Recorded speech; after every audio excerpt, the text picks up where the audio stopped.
J.K. Yadav Films present. Hello Prince Priya, मैं Google से ऋषिता राज बात कर रही हूँ। आपसे कुछ जानकारी चाहती हूँ, क्या आप दे सकते हैं? अच्छा बिल्कुल, पूछो न की पूछे छो।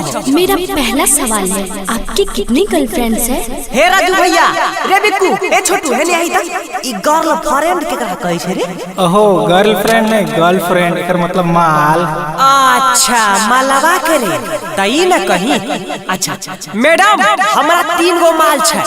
अरे वाह, किसी के पास एक भी नहीं, आपके पास 3 है। अजी मैडम, खाली कहल 3 गो माल छे, कम ले को माल नहीं छे। अरे तो आप कहना क्या चाहते हैं? मेरे समझ में नहीं आ रहा है, थोड़ा समझाइए। ठीक है, सुनिए।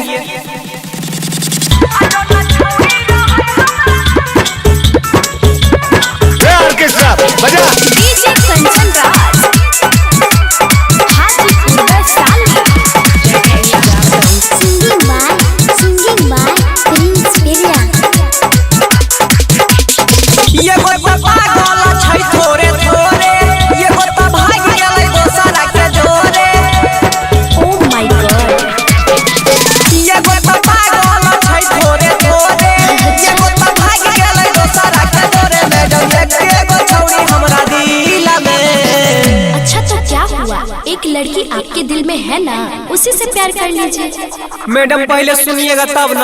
कल वो छोरी नदी किनारे बुलाई और अपना शादी के कार्ड हमरा हाथ में धरा के बोल रही थी, बाबू मेरे शादी में जरूर आना। अच्छा मतलब क्या है, पूरा बताइए। हाँ तो सुनिए। छोरी रहे हमरा दिल में, ओकर शादी होय छै अपनी में। छोरी रहे हमरा दिल में, ओकर शादी होय छै अपनी में। ओह माय गॉड, तब तो आपके साथ बहुत बुरा हुआ। अच्छा मैडम, वो सब बात छोड़िए। आप प्राइवेट है कि सरकारी? अरे तो सरकारी प्राइवेट क्या होता है? हाँ तो देखो मैडम, अगर तोर बियाह भए गेलै तो सरकारी छो, अगर तोर बियाह नहीं भेलै तो प्राइवेट छो। अगर तो सरकारी छो तो हमें टेंडर भर सके छिए। अरे आप तो हम ही पे लाइन मारने लगे, प्रॉब्लम बताइए। केहता नाम बतैया मैडम, दिलवा के बात है। आ रोही के हमर बीत जाई छै, पूरा सारी रात है। ओहो, आपके साथ बहुत बुरा हुआ। केहता नाम बतैया मैडम, दिलवा के बात है। आ रोही के हमर बीत जाई छै, सारी रात है। कैसे होतै बदलाव हमर फील में? अच्छा तो आप शादी क्यों नहीं कर लेते? हाँ तो मैडम, मेरा नंबर आएगा तब ना जी। अभी 5 गो भाई है, सब कुमारे हैं। छोरी रहे हमरा दिल में, ओकर शादी होय छै अपनी में। छोरी रहे हमरा दिल में, ओकर शादी होय छै अपनी में। और कोई दिक्कत है तो बता दीजिए। हाँ तो मैडम, खाली प्रॉब्लम है पूछबो, कुछ सहतार होता कि नहीं, बिल्कुल सॉल्व होगा।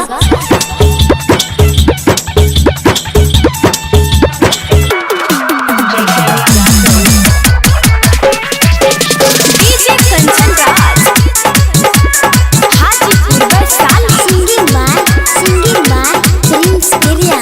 तू ही कुछ उपाय वाला अगहा बाहे गूगल। अछौरा पिरसाबा के अब जिनगी जाई छै डूबल। तू ही कुछ उपाय वाला अगहा बाहे गूगल। अछौरा पिरसाबा के अब जिनगी जाई छै डूबल। आ कहिया फसबै है मछरी झील में। छोरी रहे हमरा दिल में, ओकर शादी होय छै अपनी में।